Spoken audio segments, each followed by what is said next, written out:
Alhamdulillah. Adapun pertanyaannya adalah, tadi kan Pak Rektor berharap agar kita semua itu diharapkan menjadi Gus Gobur baru, Gus Pak baru.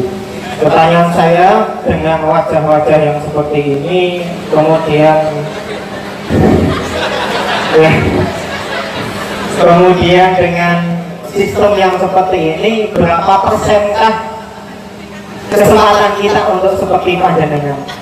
Gitu. 1, 2, apabila sangat berkurang sekali, mohon tips, mohon arahan agar betul-betul keinginan atau harapan Pak Rektor untuk menjadi Gus Bahak dan Gus Gobur baru ini terlaksana seperti itu.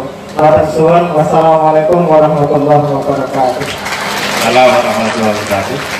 Moga dibersilakan. Aturan ya. Oke, moga. Ini saya senang jawab yang pertama. Saya jawabnya biar saja ya. Misalnya gini, Anda ahli ban bocor ya. Itu kan pertama ditulis saja dulu, ahli ban ya. Ya nggak apa-apa, misalnya tadi ya, kita tahu ada bidan juga ditulis bidan gitu, dokter gigi gitu. Jadi memang pertama itu harus memaklumatkan diri bahwa Anda punya status apa, jangan profesi apa, atau status apa.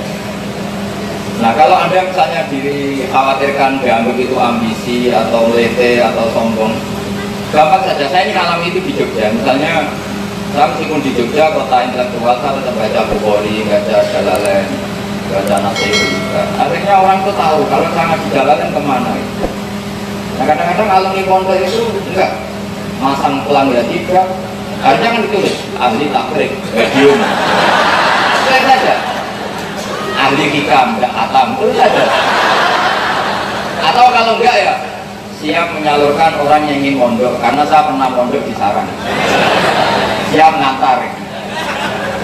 Setahu kita orang memanfaatkan jasa semua itu dimulai dari memaklumatkan diri. Maka agama ini juga dimulai dari iklan. Pertama Rasulullah jadi nabi itu pertama beliau datang ke sofa, semua orang dikumpulkan, dimaklumatkan kalau beliau adalah seorang nabi. Itu penting. Saya itu merasakan itu ketika saya di Jogja ngajar takrib, ngajar Jalalain, ngajar bahkan UI Universitas Islam Indonesia kita diajarin kita. Saya di sana ngajar Sadaratul Ma'arif. Tapi problem kita adalah karena ada pede menyembunyikan diri. Kalau menyembunyikan diri terus ngilang-ngilangi wali itu syaratnya harus kumul, harus masker. Akhirnya kayak dukun gitu lama-lama itu. Itu betul, itu memang nyata. Dulu enggak, dulu semua ulama itu menceritakan sanatnya. Makanya saya setuju dengan riwayat tidak tuharatul kitab wal bid'ah fadil diril alimu ilmah wa illa fa'alaihi la'natullahi wal malaikati wan nasi ajma'in. Jika zaman akhir banyak fitnah, banyak kok, maka orang alim fadil diril alimu, orang alim harus menampakkan kealiman. Wa illa fa'alaihi la'natullahi. Coba misalnya Gus Gobur tidak ngajar tafsir, saya tidak ngajar tafsir. Kemudian ada orang lain yang kata Pak Rektor tadi kadang dari SMA atau jurusan tafsir, mau tidak mau nanti namanya sarjana ilmu tafsir. Terus mereka ngajar tafsir yang saya enggak. Bisa dibayangkan terkait yang dibaca itu. Bukan curiga, sangat curiga bukan? Artinya ya sudahlah, kita tekuni saja, membaur di masyarakat, tapi ya tentu tetap jaga kesopanan. Saya sampai sekarang sama paman-paman saya, bapak saya tetap cium tangan, meskipun mungkin mereka ngasih saya. Banyak paman saya ngasih saya. Karena tadi dimulai dari memaklumatkan diri, tapi nggak perlu sombong. Ya tadi istiqomah saja, misalnya saya baca takrib, baca tulang kopi, sehingga orang itu tahu. Kalau saya tanya, oke sama siapa? Oh, sama yang ngajar takrib. Saya tanya tafsir sama siapa? Sama yang ngajar. Apalagi kalau kita ngajar tafsir kemudian menyebut sekian kita, misalnya tafsir Tobari, tafsir Qurtubi, sehingga orang itu. Dulu saya di Jogja juga gitu, saya tidak pasang pelan, padahal sebenarnya saya berat, misalnya ahli tafsir. Ya kan sebetulnya, tapi tidak negeri ya, kalau negeri kan yang sarjana, tapi bisa diadu ini kan kompetisi. Jadi Pak Rektor kalau nggak terima, silakan kirim ahlinya tafsir ketemu saya. Nanti yang negeri sama yang akhirat menang mana?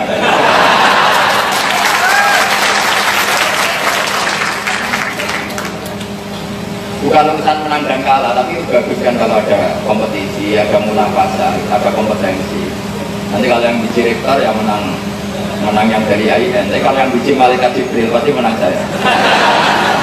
Karena syaratnya ahli tafsir harus hafal Quran. Kira-kira sarjana tafsir hafal Quran enggak? Nah ini kalau tak tanya rektornya hafal enggak? Malah panjang lagi nih. Syaratnya seorang mufassir itu syarat dasarnya itu harus hafal Quran, hafal sekian ribu hadis, bukan Arba'in Nawawiyah. Itu saja kita tulis. Jadi kalau kita ingin memaklumatkan tafsir ya baca tafsir, ingin memaklumatkan fikih ya baca. Coba orang itu tahu kali itu bidan karena ditulis bidan, ahli gigi, ahli tambal ban. Tapi kita ini tidak menulis. Oke, nggak nulis nggak apa-apa, tapi tetap ada memaklumatkan diri. Karena semua nabi itu pasti memaklumatkan diri. Makanya syaratnya jadi nabi itu apa-apa diri buat. Beliau memaklumatkan kalau beliau adalah seorang nabi. Makanya benar Gus Sobur tadi memaklumatkan kalau dia mumbiun atau munbar. Gak ada nabi yang tidak memaklumatkan diri. Supaya apa? Orang bisa mengakses. Coba toko itu bisa diakses di Indomaret, Alfamart. Karena ditulis menyediakan apa? Toko pulsa berarti menyediakan pulsa. Ya kan juga gitu, menyediakan sarana belajar agama. Apalagi negeri, yang lain swasta. Kalau saya enggak, ahli akhirat.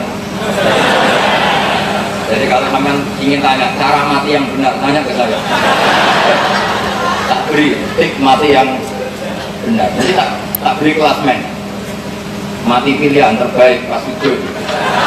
Sholat tak beri. Jadi cara yang bisa dilakukan tadi ya, memaklumatkan diri baik bilhal maupun bil maqal. Syukur-syukur bilhal. Itu otomatis. Kalau kita ngomong fikih terus pasti orang tanyanya fikih ke kita. Jadi kalau kita ngomong spiritual terus nanti orang juga spiritual ke kita. Nah, yang repot kalau ngomong jimat terus nanti yang butuh juga kita. Ya itu kan otomatis itu. Masyarakat akan merespon sesuai yang kita maklumatkan baik bilhal maupun bil maqal. Ya ini separuhnya dalam Terima kasih Gus Bara, terima kasih semuanya ya. Dulu itu saya yang cerita ya, ada tokoh itu namanya Tubak. La talu mutubaan, fainahu qad aslama. Dalam sebuah riwayat Tubak. Tubak itu Raja Yaman waktu itu masuk ke Madinah. Namanya dulu tidak Madinah, tapi namanya Yathrib. Lalu menyerang Yathrib. Lalu dibacakan sebuah kitab akhbar Yahudi, ada orang empat yang mengabarkan bahwa nanti itu di Madinah ini akan datang seorang nabi yang hijrah ke kota Yathrib ini, katanya dalam riwayat-riwayat, dalam buku-buku tarikh yang besar-besar seperti kitab Tobari dan lain sebagainya, itu tutupan. Lalu rajanya itu ketika dikabarkan begitu terus kemudian bilang sama tentaranya, jangan perangi, karena ini akan menjadi kotanya. Lalu menulis sebuah surat, tulis surat, nanti kalau Nabi itu datang, surat ini tolong sampaikan kepada dia. Lalu ditulis surat, kalau saya, jadi cerita bahwa saya ini telah Islam, kalau saya menangi Nabi ini saya akan menjadi tentaranya, akan menjadi, dan surat itu kemudian diberikan kepada orang Yathrib. Diberikan kepada orang Yathrib. Nah kemudian itu disimpan, tapi lama-lama karena tidak datang-datang, ya lupa bahwa kota ini akan menjadi tempat hijrahnya para Rasul. Ingat kembali itu setelah Nabi benar-benar datang dan singgah di rumahnya Abu Ayyub Al-Ansari. Nah, surat itu kemudian dicari lagi, sehingga syiurnya itu menjadi terkenal. Itu cerita tentang Tubak.